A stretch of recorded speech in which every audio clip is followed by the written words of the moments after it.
Hi folks, I'm Alan Watt and this is Cutting Through the Matrix on July the 3rd, 2016.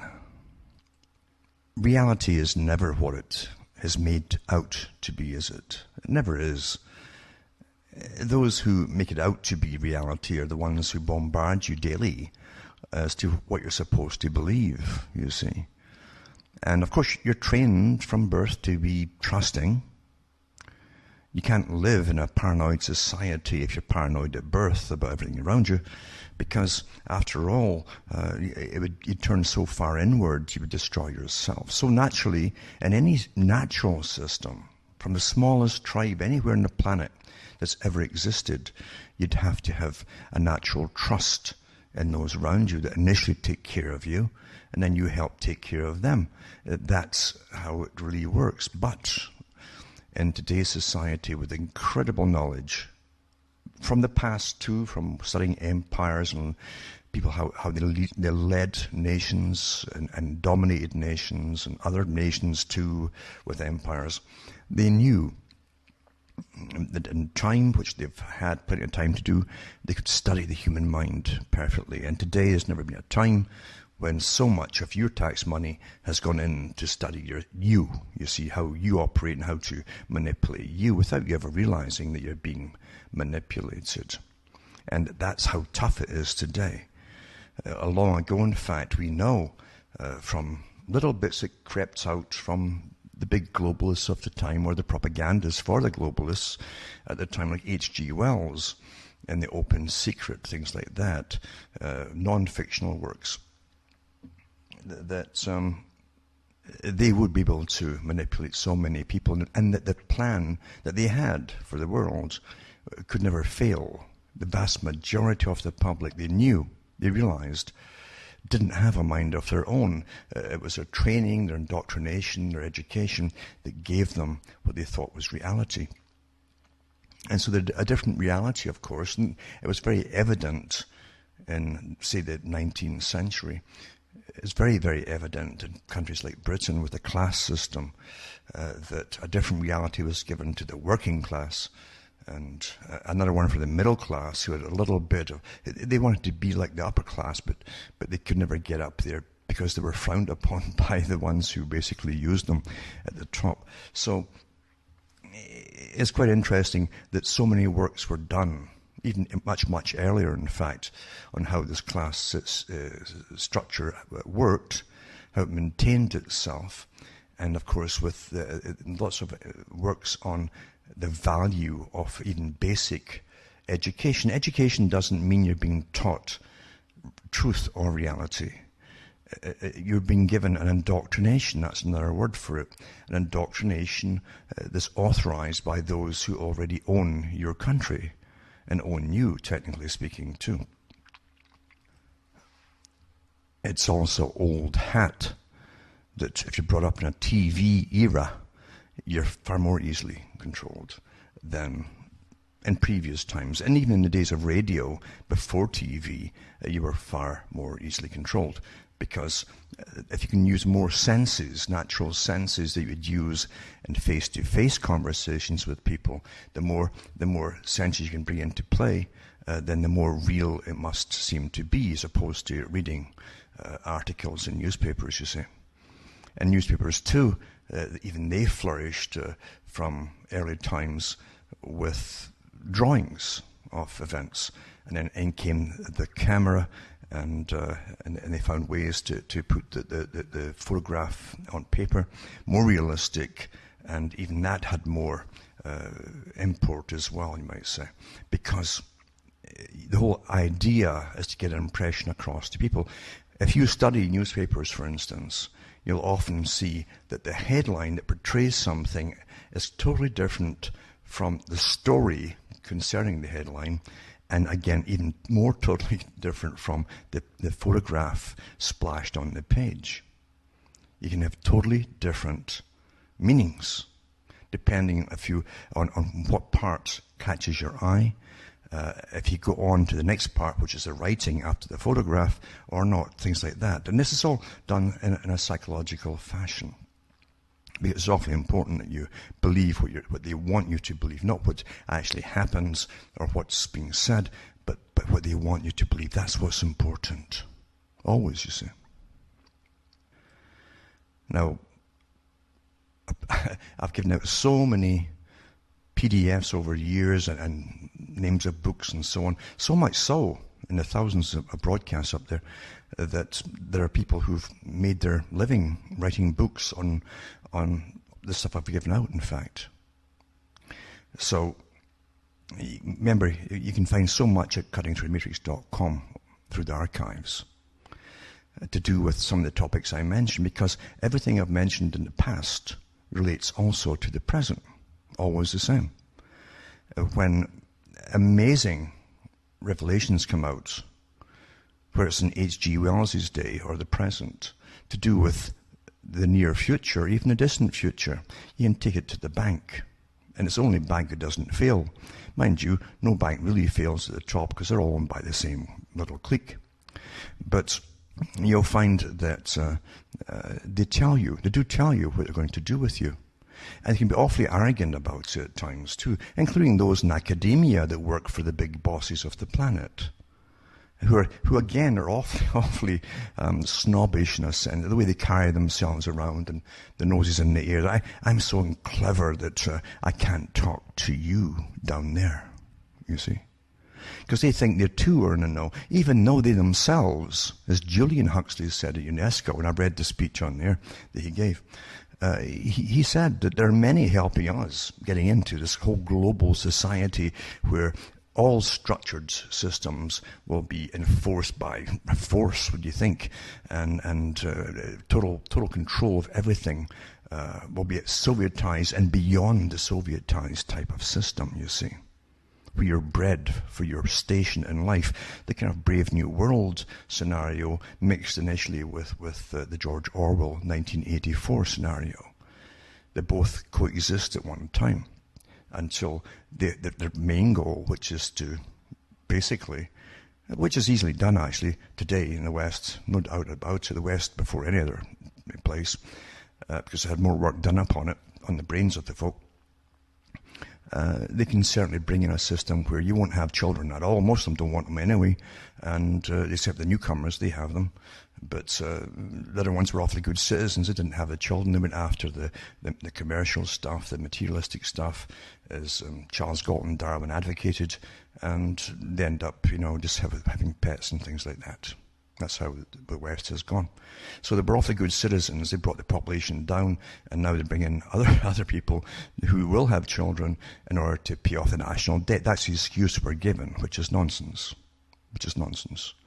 The goal is to eradicate a lot of the people from the West, to be honest with you.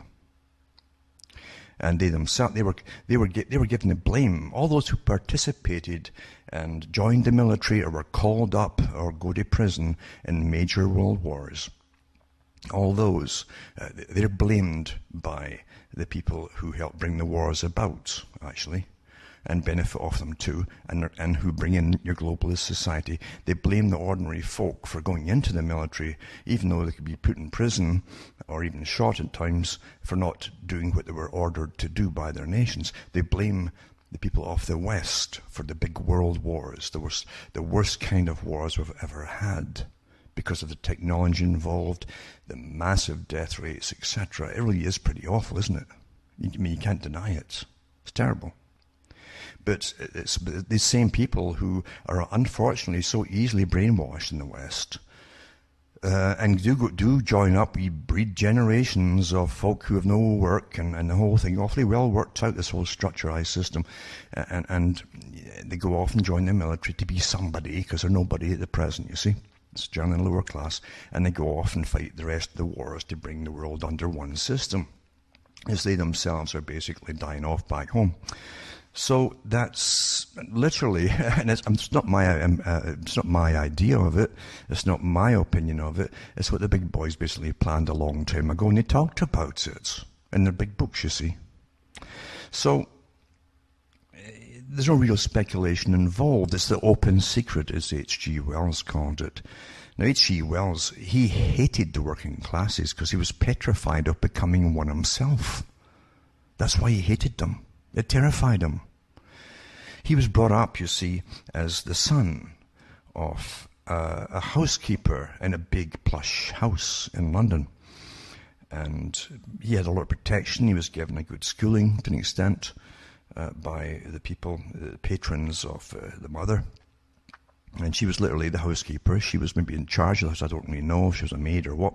But anyway, she was an employee. But every day, she and, like many other employees in these houses, upstairs, downstairs, would look out the window in the morning and they'd see all these people in working class clothes, maybe dirty and the whole thing, going or coming from their jobs, dirty jobs in the factories.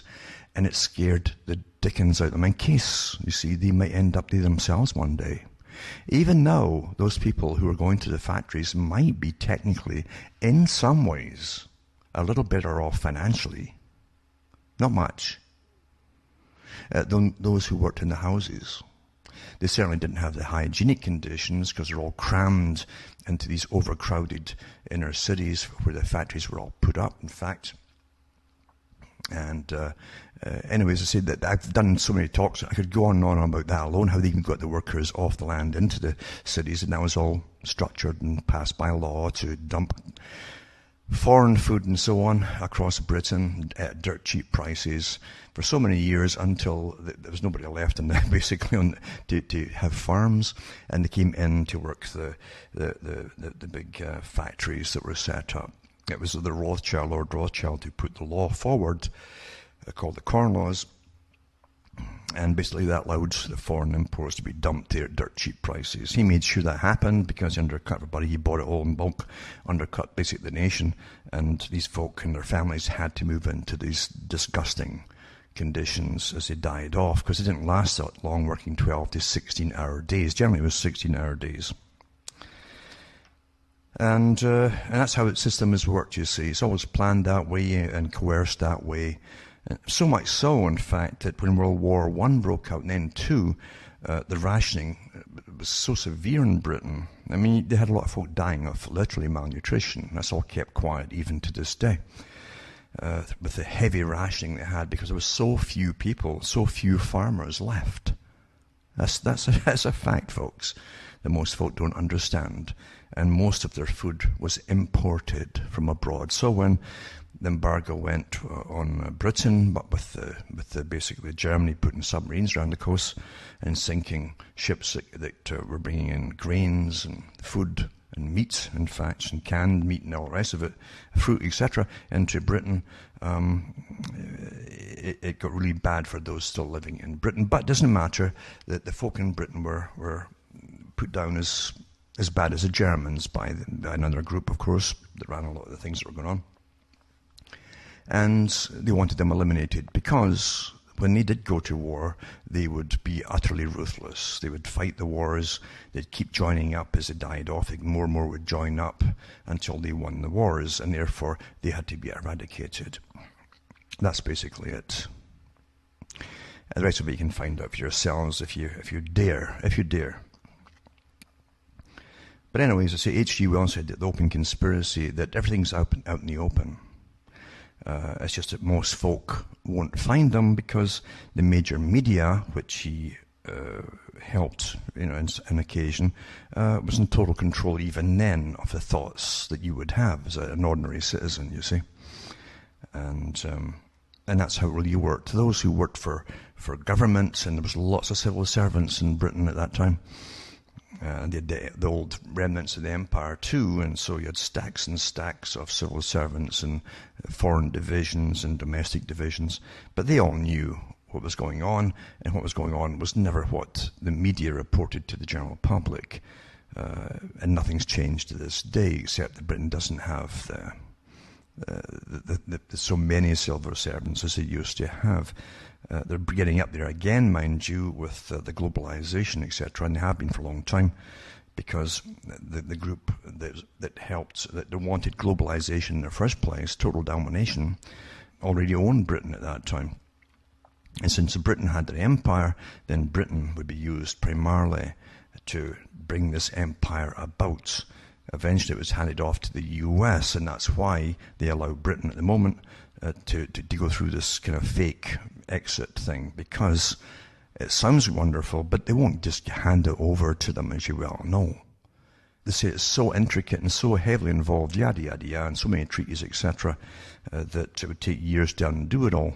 And this is how they're going to play the game. And already you see the Sovietized type of globalist types and their puppets, lots of puppets that they have, in fact, trying to make it hard for Britain. Just like spoiled children at school that turn on somebody that won't go along with something. It's the same technique, but they are very primitive at the bottom, aren't they? I'm talking about what you think are the leaders. Political leaders. They're very, very childish and primitive, but they're not the real leaders at all. And it is very sad that all this supposed evolution of humanity, and I call it very supposed. It's we live in nothing but theories today that are taught as fact, which are awfully handy when certain folk will always benefit from them, just like global warming. But you find that we do live in such fantasy that is astonishing. It really is astonishing to me. Don't let it eat you up if you do catch on. Don't let yourself get eaten up by it, because it can do that. And you have to learn to often, on a daily event most of the time, just doing basic chores and going to a store for this or whatever, to listen to normal conversation of what's normal people. And you accept the normal person, watches X amount of TV every day, so much TV news they still get. They watch their sitcoms and whatever they're into at that time, and they get overloaded too with indoctrination in that method, and everything else, even the internet, is totally controlled as well. Remember, you're living in full spectrum dominance. That's what the US military calls it, or those who control the US military, up at the top, the intelligentsia type of thing. And they mean that everything is controlled. Everything is. So you have to understand, you take everything you hear or see happen. You must take it all with a pinch of salt, because it's so devious today that you have to unravel the different chess pieces, you see, and where they've been placed and how the game is played. You're going to unravel it to find out where it's supposed to be really going, and what you're supposed to think as opposed to what you do think, you see. Now, in full spectrum dominance, it doesn't matter what you look up on a particular story, you'll find the same. It's not just a theme anymore. You find often the same verbatim phrases used over and over, repetition of the same phrases. When you hear the same phrases being used to explain something on such a huge scale often, then you know it's all been rigged that way. For their own benefit, to make sure that you're indoctrinated, you see, and you'll start parroting it too. It works awfully well with the general populace, you see. The populace, they don't think they're being played, you see, for a sucker. They think it's truth. And they naturally, quite honestly and trustingly, will repeat it, you see. Why should anyone be lying to them? They're free. They're told they're free. Like Bertrand Russell said, and they all live, no matter where they are, in the greatest country in the world, in the freest country in the world, like Bertrand Russell said. And you'll keep believing that because your government keeps telling you that. So why should you disbelieve it, you see? There's no one out there in any major media, and I mean any, in any form, that doesn't have a spin on something and intentions behind it. Doesn't happen. Now, tonight I want to rattle through a bunch of things. I'll say a lot more buts. Push for time here. You probably know in the US and elsewhere that President Obama has been up at Canada recently. And there's an article here. The US President addressed the Canadian lawmakers during the North American Leaders Summit. You see? It says, in a scene unlikely to be replicated in a Congress anytime soon, members of the Canadian Parliament, gave President Obama repeated standing ovations and chanted 4 more years at the outgoing U.S. Commander-in-Chief Wednesday. You see. So if you think that politicians are open-minded and honest and they sit back and think about things, no, they're all paid awfully well, by the way, by the masters. You see. In fact, they're paid extra not to think at all. And it's not difficult for many of them. Now, it says Obama was visiting Canada for the North American Leaders Summit between the U.S. President, Mexican President Enrique Pena Nieto, and Canadian Prime Minister Justin Trudeau. It says that was dubbed the Three Amigos, and dude diplomacy, like, they're very trendy and comical, dude diplomacy. But they've called it that from the beginning. Each time they sign us deeper and deeper into the unification of the Americas, which is a part of the unification of Europe and the unification of the Far East into the 3 big trading blocks into one. A plan that was at least discussed and published well over 100 years ago. And I've gone through all that too in past talks. Anyway, all they do is get together for their photo ops. All their little speeches are written for them, for the public, and then they sign whatever's been drafted up for them to sign for deeper integration, financial, otherwise, and all the rest of it as well become one, you see. That's what it's for. That's what it's for. And I'll put that up tonight. All these things that I mention, I put up the links for you to look up for yourself. I'm not making this stuff up. I'm just putting things in a certain order to tie things together for you. And it's awfully important because nobody else is going to do that for you, you see. And then you get this one here. Canada, the US, and Mexico Wednesday mounted a fierce defense of free trade. As you know, free trade isn't free trade. Because I've gone through how it's all written. It's very complicated, very in-depth.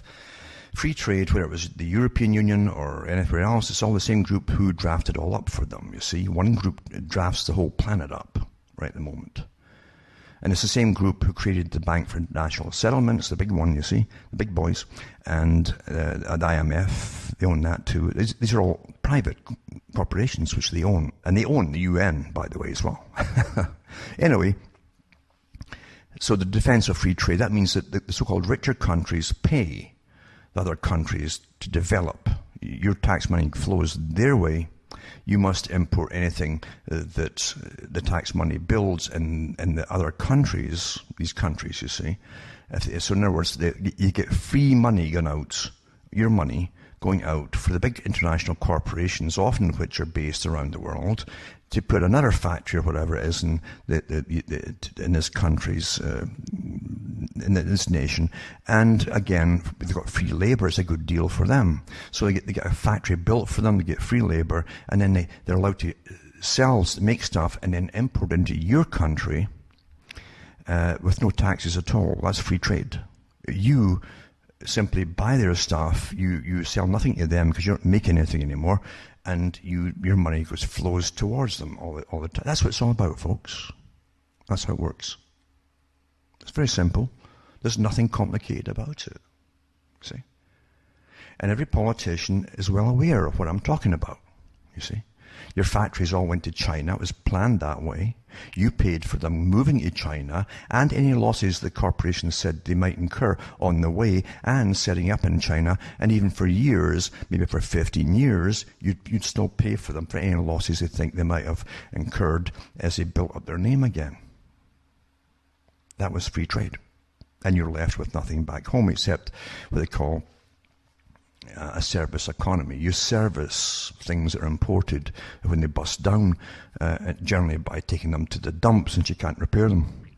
Now, that's really what it is, you see.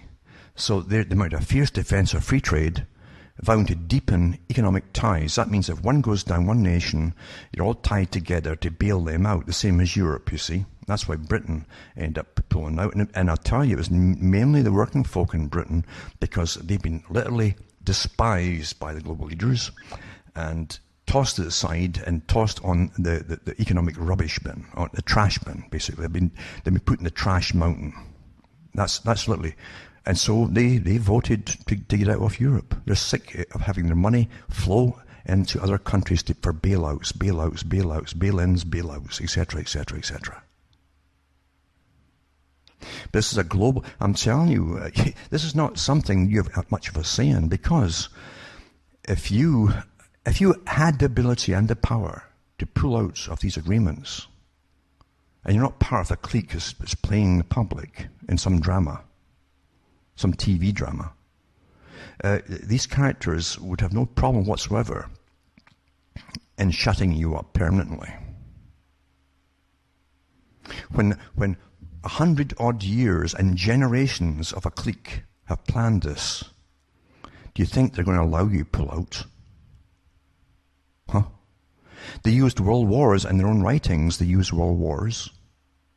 The CFR and their own personal historian talk about it. They would need world wars to bring folk to their knees, to give up their nationalism, meaning the country you're born in is the only country that you have a say in, because your politicians are closer to you. That's what it really means, but they've made it into a dirty, dirty word, you see.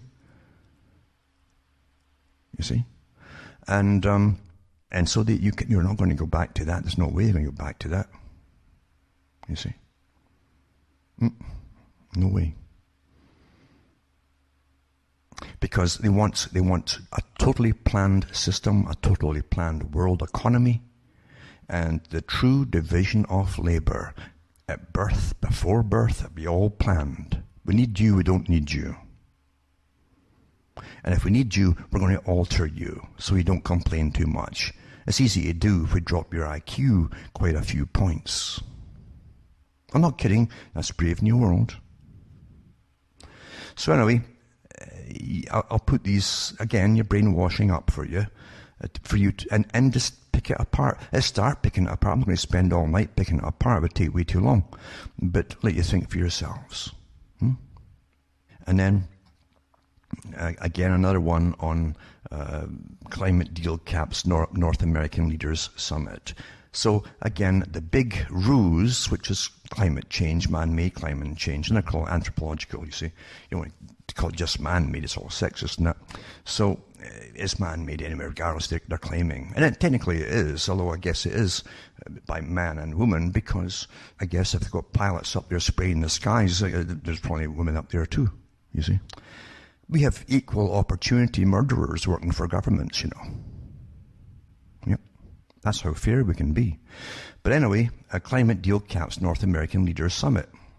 So as you integrate, they're going to take all your money off you again, as to get you off the road. And I mean off the road, folks. And they're going to have you starving in your own homes, because you will have no work with their free trade. And and you'll be freezing to death in your homes like they do in Britain. Used to be doing for years now. It's normal in Britain now. Because you can't afford any clean energy. And I'm not kidding about this, folks. I'm not kidding at all. Do you realize this, at the back of all of this so-called idealism that they brainwash the helpers with, the helpers of this big agenda, is the same mindset that created the Soviet Union?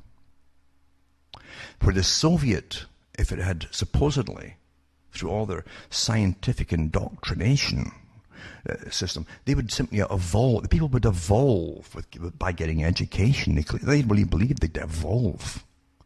And eventually they'd have big open open warehouses where you just went to pick up something you would need for your home one day. You wouldn't have to pay for it, you see, and you wouldn't take more than you needed. You'd all be so perfectly robotic and happy in the utopia that crime would be abolished. It wouldn't exist. You would all be evolved. But in reality, behind all this, you had these massive, massive prison camps. And all over Siberia, etc. And folk were just disappeared all the time and slaughtered by henchmen. It's the same group behind all of that, folks, that running this whole world system.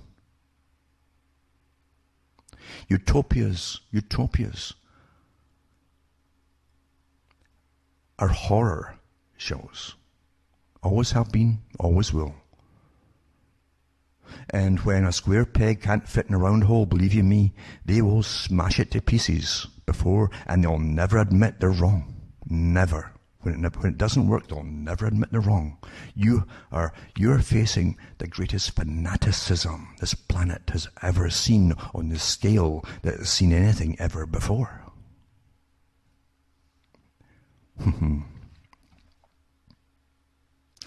So anyway, I'll put these up tonight for you, and I want to continue because I say I've got quite a few things to push on with. Now, this ties in as well. Now, I put an article up to show you the farce, the psychological farce and mindsets of the people as their venom comes out of them. Venom. And this is from a Canadian newspaper that's globalist and the whole bit. And it says, how to explain Brexit to your children without traumatizing them. Traumatizing them?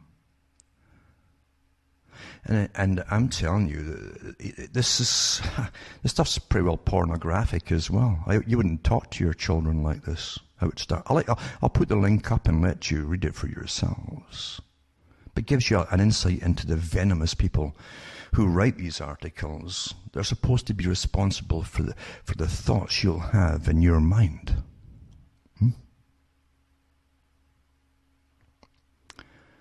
I'll put that there. And please look it up and see. And then again, the fear tactic goes right into it. Brexit fallout. Britain pulling out of this union, which again hasn't actually happened because, as I say, they're going to be so punished, like bad children. You shouldn't have done that. You should have voted this way, you nasty bad children. Britain's poorer than it's ever been before for the average person down the bottom. It's awful. When the IMF calls in for Britain, and they've signed it all into a treaty, and all the other countries, for Britain to hand another 150 million euros or pounds into the central bank there to bail somebody else, they've got to do it by law. And you wonder why they get poorer. Where does the money go? It's money heaven again, eh? That money heaven play. Who's got the keys for that, eh? Who owns heaven? Now, it says the Brexit fallout will put Iraq foreign policy calamity in the shape. What foreign policy calamity? That's the way it's supposed to have gone in Iraq. We had Kissinger say so. He said, if I have my way, I'd rather that these wars across the Middle East, when they start, this was long before they started, you see. Well, not that long before it, because it was all planned and he knew it. And so was Brzezinski. He says, to be totally dysfunctional, and then we're bombed into the Stone Age, basically. And dysfunctional forever, with lots of different rival groups fighting forever and ever. Then they'll be dysfunctional. Well, they got what they wanted. So it's not a foreign policy calamity. It was the way it was planned to be, folks. And it's becoming clear every day that severing alliances with Europe will be a disastrous decision, says the Mirror columnist Kevin Maguire. Why, Kevin? Why don't you and yours go off there and sort it all out in Iraq? And then there's this one here. Theresa May scrapped the aerial border surveillance for Britain, despite warnings from former security minister. Theresa May cancelled an aerial surveillance program designed to stop migrants. These are illegal immigrants, they used to call them, It's not like fish in the sea just migrating to one place in one part of the year, one place another, or birds for that matter, crossing the channel into Britain to save money. So she stopped, supposedly the program is to save money. Despite warnings from a former security minister, the Telegraph can disclose. So she scrapped a £4 million surveillance contract, despite being told by Baroness Neville Jones, the former security minister and chairman of the Joint Intelligence Committee, that was a risk to Britain's border security. And for years and years and years, since I made the channel and the whole thing, and the tunnel, you've seen these hordes of people just flooding across into Britain, and they're quite open about it too. The ones these migrants, they're only there temporary, many of them, for operations and things like that, or to get welfare for a while. Then when it gets winter time, I let them go back to warmer climes. They've got homes in different countries too. It's quite a joke, folks, and I've read some of the articles over the years, and it's just to destroy the people in Britain. But that was what it's all about, actually. It's been awfully successful. It's done. And then this one here, the distant Republican terror threat level raised in Britain. So right off the bat, you've got the revival of what, So, and to get the heat off herself too, Theresa May has said the raising of the official threat linked to Northern Ireland-related terrorism, so it's back to the IRA again, reflects a continuing threat from dissident Republican activity, you see. So right off the bat, let's terrify everybody again, you see. So the British Security Service increased the level from moderate to substantial. What does that mean, eh? Which is the third most serious category out of 5, and means a terrorist attack is seen as a strong possibility. I can remember when everybody was trained with yellow alerts and so different colours, you see, from the Star Trek series. That's how it all started. Now we've all got orange alert, and red alert, and seen yellow alert, yada, yada, yada. Here we go, eh? How we're trained and the folk don't even know it for what's always to come. But that's coincidence, isn't it? But that's what they give you for reality, folks, isn't it? That is what they give you for reality. And you think it is. You think it's all quite natural. Now, so they kind of mix it up with international terrorism and then with Northern Ireland-related terrorism. That's what they call it, you see. And it says the public should remain vigilant and report any suspicious activity to the police.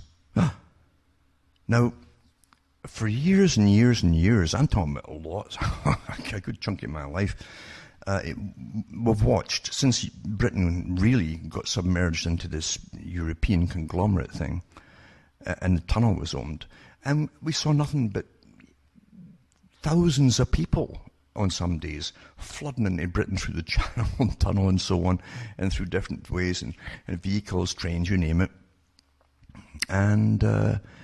And then they're getting caught, a lot of them, and then being allowed to stay anyway, and yada yada. So the people have been force-fed this for, 20-odd years maybe? And now they're being asked, who's joking here, to relate anything they see as suspicious. What a joke. It's on mainstream news, eh? And the government does nothing about it, because it sees there's a plan there, you see. It says, it really is. I mean, you got to have a sense of humour here, because I'm telling you, if you didn't laugh, you'd cry. You really would. But it says, she added, the reality is that they command little support. This is the people who have to deal with this. They don't get much support. They do not represent the views or wishes of the vast majority of people. This is the terrorists now, both Northern Ireland and the Republic of Ireland, who decisively expressed their desire for peace in the 1998 Belfast Agreement and have been transforming Northern Ireland ever since. The Home Secretary added, however, it is sensible given their stated aims that the public in Great Britain should also remain vigilant and report any suspicious activity to the police. You don't have to. If it's all on television all the time, which is to wear you down to think this is all quite normal, what's there to report? There's nothing left to report, folks. Come on. And we had all the disclosures years ago about many. The guy at the top of the IRA at one point was an MI5 agent. Huh? That was on the papers. Who was running what? I mean, we live in beyond Machiavellianism. Beyond that, way beyond that, with all the sciences involved. Honestly we do. And then we go on to Italy. As soon as Britain pulls out, chaos at Europe's big banks. Italy begs for bad loans bailout. And that International Monetary Fund, the private organization that's owned by the same group who set up the integration of Europe, who drafted it up, in fact, and it was signed by the leaders, who drafted up the North American Agreement for integration as well, and NAFTA and so on, and boasted about it on television. And the Far East, you see, conglomerate too, the three trading blocks. Okay? They own the IMF, and they own the Bank for International Settlements. They own the United Nations. They set them all up, this one organization, years ago when they're a different name. I've gone through all in the past and go into the archive section, as I say, cuttingthroughmatrix.com, and make use of it. It's all in there, folks. But the folk who just want it handed to them would take the last breath out of me and ask me personally to reiterate it all again for them so they can write another book. But no thank you. Do the work yourself. It's all done for you, actually, at cuttingthroughmatrix.com, the archive section. If you're really serious, you'll do it. And if you're not, you won't. Your mind will be distracted by some other little passing fad, and that'll be that. So anyway, the chaos at Europe's big banks. And it says the banking sector is braced for chaos, with Italian giants desperate for a bailout, and Germany's biggest lender deemed a threat to the world economy. It says in Italy, politicians begged the European Union for permission to bail out troubled lenders, sitting on more than £300 billion worth of bad loans. It's a British paper, you see. And then they talked about Portugal's already doubled down on austerity measures as poverty measures. And it says an international monetary fund said that Germany's Deutsche Bank posed more risk to the global financial system than any other lender. The Deutsche Bank. This is reminiscent of the Depression in the 1920s and 30s, because it started supposedly in one of the banks in Germany and then spread, because they're all interrelated, these banks, you see, and often the major shareholders are owned by the same group. Concerns were already raging over Italian banks due to the huge amounts of dangerous credit on their books. Led to the launch of a £4 billion privately backed rescue fund in April to shore up suffering lenders. I've seen a lot of suffering lenders. Have you seen them? You can always tell they're suffering. But there were fears that this might not be enough. Wow. And then they never let a good crisis go to waste. And another article, Italy eyes a $40 billion bank rescue as the first British exit domino falls. It's all Britain's fault, you see. It all spins, eh? And you expect a truth, an honest thing on any... Come on. The media, the news media, has no obligation to tell you any truth by law, folks. And I've gone through that before. What happened? It went to the U.S. Supreme Court, and that's the ruling. No media has signed anything, anywhere, with the customers or anybody else to give them truth. It's not, they don't have to give you truth, and they never have, actually, but they don't have to anyway. And then Italy's banks on deathbed. Are bail-ins coming? Oh. Now, this is important. And I've read this before, but it's because you see, you're bombarded with con men working for big agencies and things that grab your mind and keep it wrapped in the direction it's supposed to be wrapped. And you don't even realize that a lot of this stuff you're listening to, what you think it can be even sometimes alternative, or scouring the internet or whatever, you don't realize that it could be, what do you say, getting a lot of money, like there's billions of dollars and millions at least, to always push a particular area in politics and so on, and certain viewpoints. I mean, always think for yourselves. I've gone through a whole bunch of stuff that came out in Canada years ago. I think it was the Toronto Star, I might be wrong, but I think it was about half page on how the CIA ran even counterculture in the US from the 1960s on. At that time they're using shortwave radio, and they use Christian speakers to bombast and basically the Soviet system, which was worldwide on shortwave, you see, so they'd get all their counter-propaganda out, etc. So they were paid well, many of them, too, but they never, let's be honest, when something works, you don't give it up. Why would you give up anything? Why would the all-seeing eye miss something? I mean, think about it, eh? Again, it's up to you. It is your choice, understand. Everything always is. But back to this one. I read this years and years ago, and I put it up for you to read and so on, but most people have forgotten about it. The U.S. Army War College Quarterly. That's what it's from, right? That was 1997.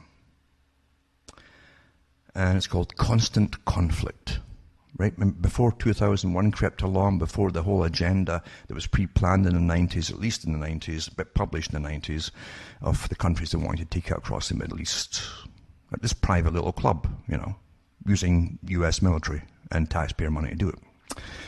But it says, the US Army War College Quarterly, Constant Conflict. There will be no peace, 1997. At any given moment for the rest of our lifetimes, there will be multiple conflicts in mutating forms around the globe.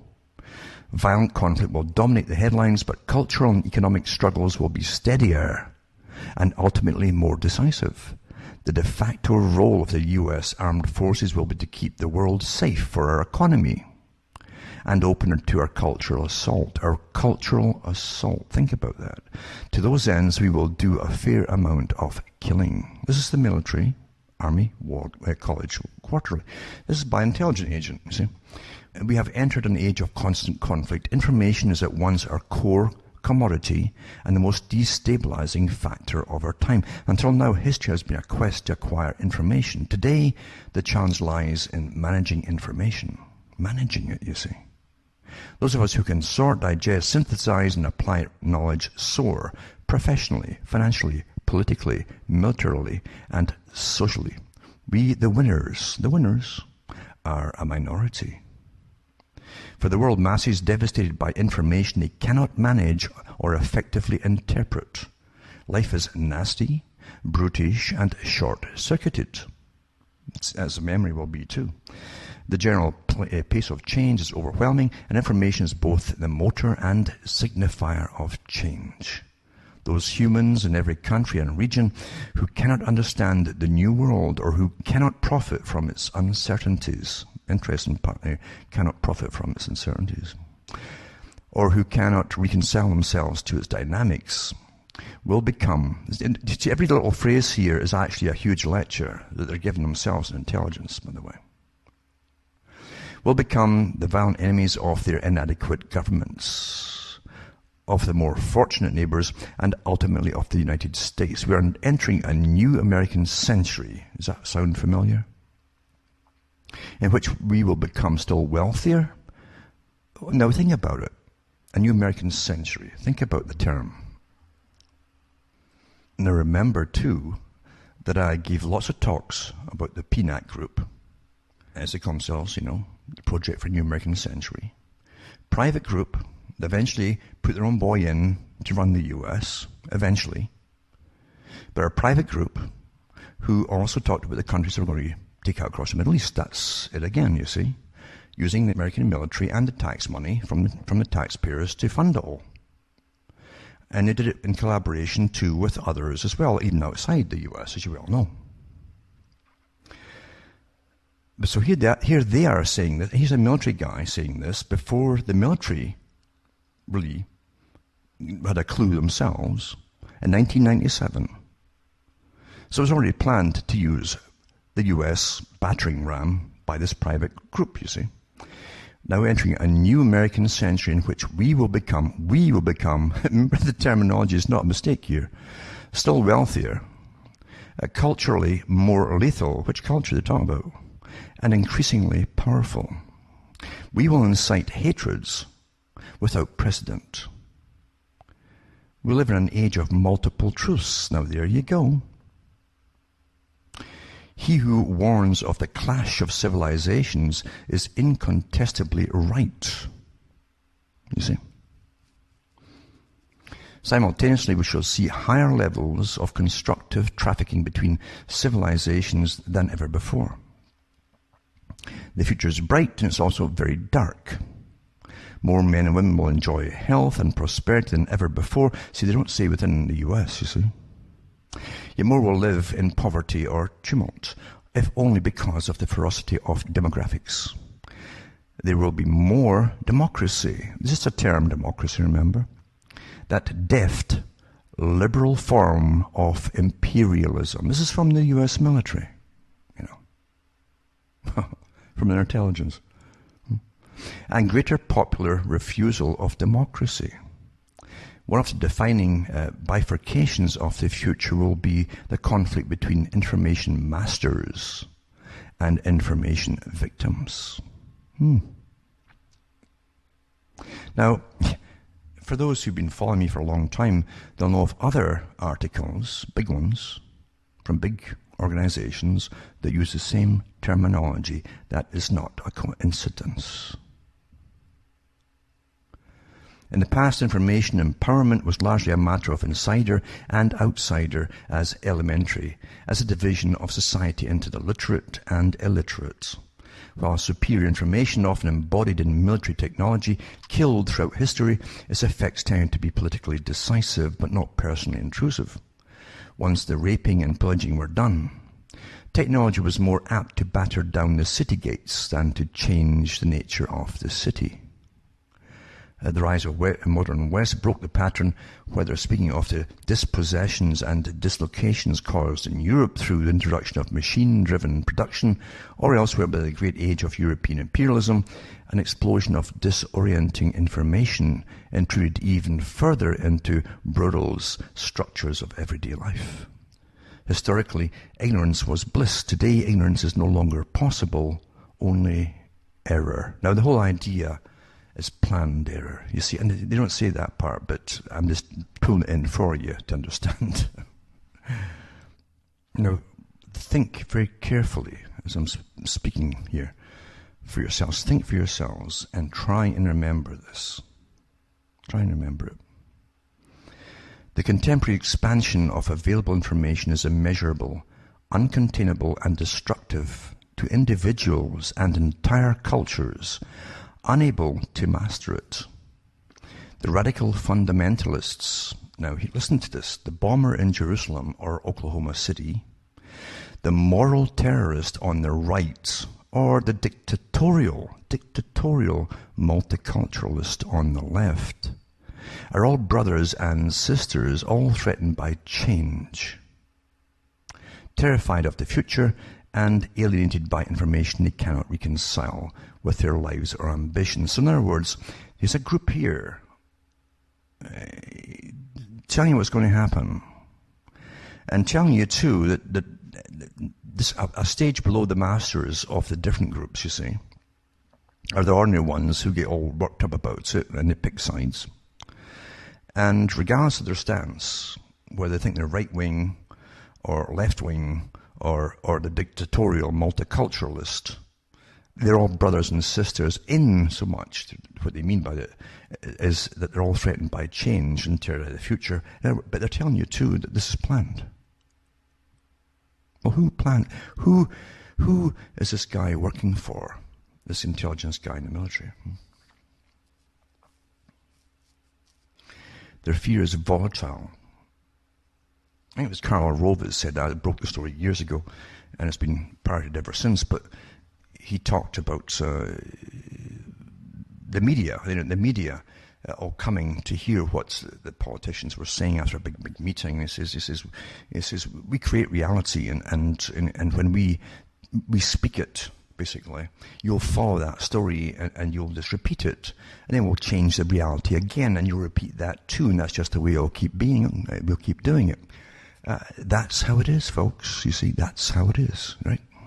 And this article I'm reading is from a guy who's been taught the system. On behalf of his masters too, believe it or not, yeah. So information destroys traditional jobs and traditional cultures. It seduces. Remember, it's information, not truth or fact. It's weaponized data. It betrays that it remains invulnerable. How can you counterattack the information others have turned upon you? There's no effective option other than to comparative performance. That's Bill Clinton. I did not have sex with that woman as he stared at the camera. For those individuals and cultures that cannot join or compete with our information empire, there is only inevitable failure. Of note, the internet is to the techno-capable disaffected what the United Nations is to marginal states. It offers the illusion, listen, internet, right? The illusion of empowerment and community.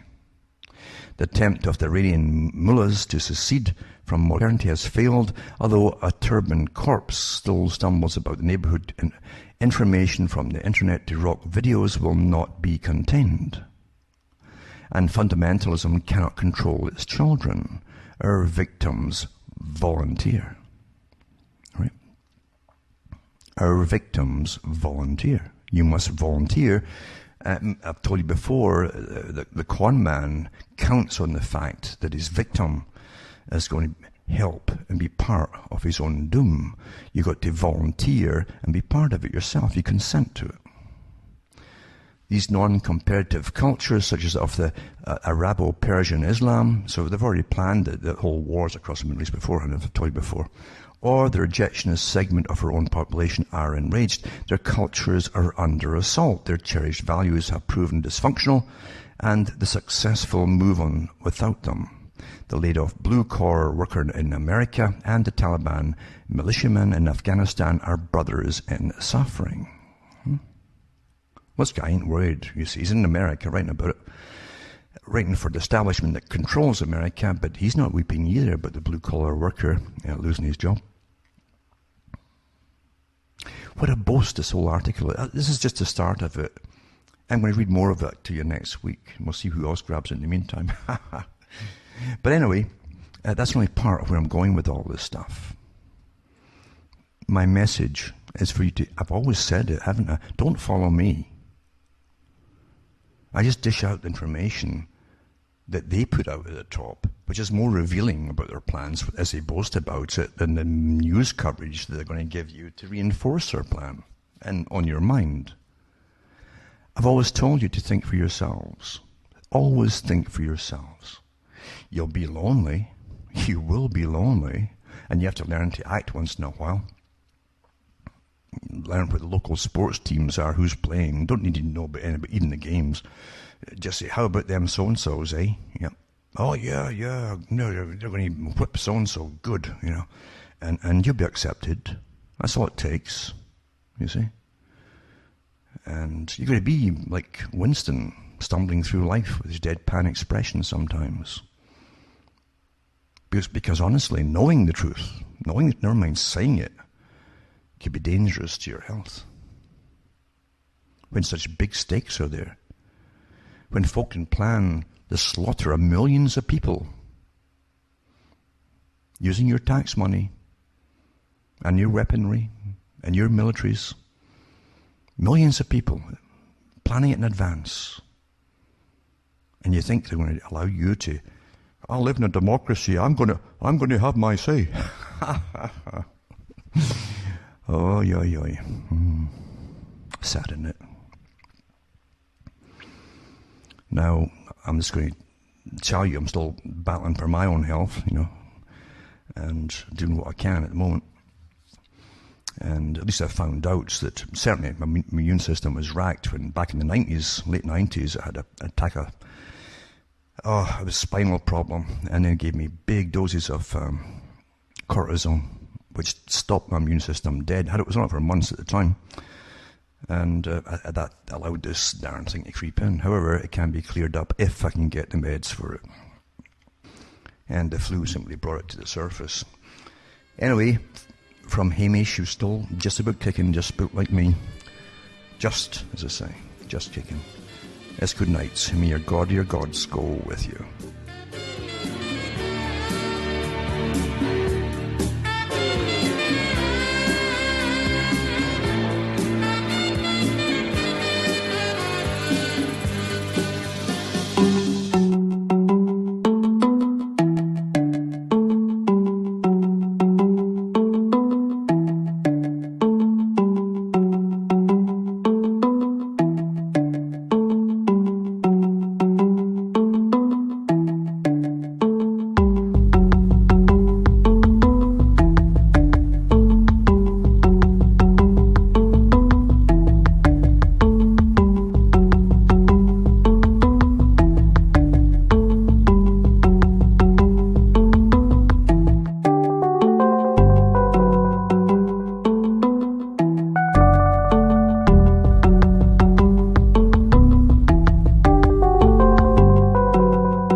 is Ozzy Skateboard, and you're listening to